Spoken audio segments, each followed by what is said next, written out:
tired of having fake conversations, so we just have to say this is gaslighting. Musk is retweeting this to 319 million people. To invoke the Insurrection Act and take more power.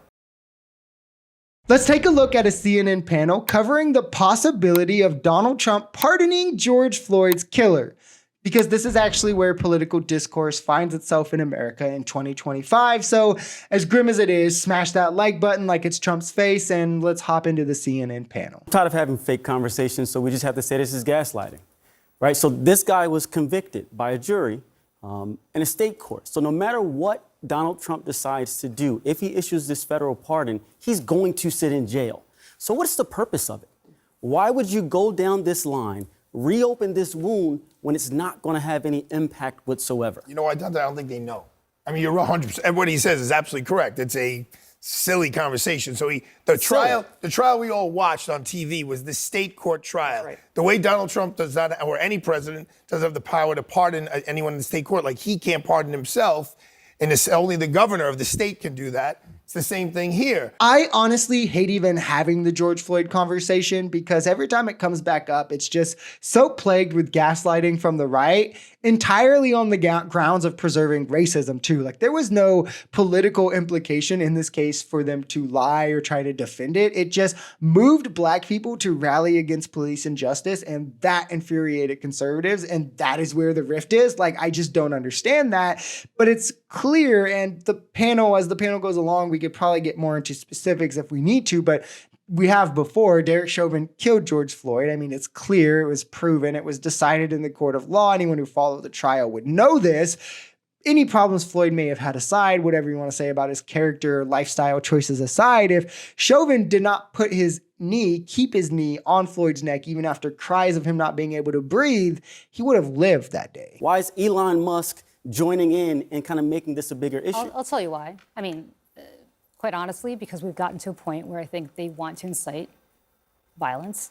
They want to incite protests so that they have an excuse to invoke what Donald Trump wanted to invoke last time, but was not allowed to do by some members of his cabinet, which is to invoke the Insurrection Act and take more power. Now, I do agree with this analysis, but what I would say is that the goal is to just stoke racial tensions in general, create more of an us against them mentality on racial and cultural lines, where you can then market yourself as the us, and boom, you solidify a base, even if they may disagree with you on various things, because, you know, self-preservation. But this is why Elon is also regularly platforming like straight up self-avowed, genuine Nazis on X, sharing their posts, interacting with them even, being like, you're making good points. Like, sharing things like this about pardoning George Floyd's killer, again, where he was found guilty on the state level. Trump couldn't even get him out of jail on the pardon. What purpose would it serve other than to stoke racial chaos, cause this kind of mayhem, and then seize even more power under the executive from it and use that to roll us back to even further before civil rights era time? Musk is part of the White House, and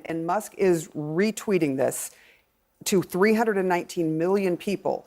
So he's putting it out there, and when Musk says things, Donald Trump listens. So what do you do about it? I don't think the president's going to listen to this. And should we ignore it? Because we're put in a position where, do we ignore this issue of gaslighting, of trying to incite things, and just act like it's not going to happen because there won't be nothing will come of it because he'll still be in jail? Or do we focus on it and try and make it an issue? So now you're putting us in a position to have to decide, do we want to address this or not? But hold on, let's look at where it's coming from. This isn't coming from someone at the Department of Justice. This is coming from an entertainer. No, the problem is clear here. It's Elon Musk, top advisor to Trump, right-hand man in the White House, special government employee who runs Doge, has clearance to secret high-level sensitive information and data, is sharing this kind of nonsense, which gives it a stamp of approval with an air of authority, as Elon Musk is directly in the White House, directly with Donald Trump, and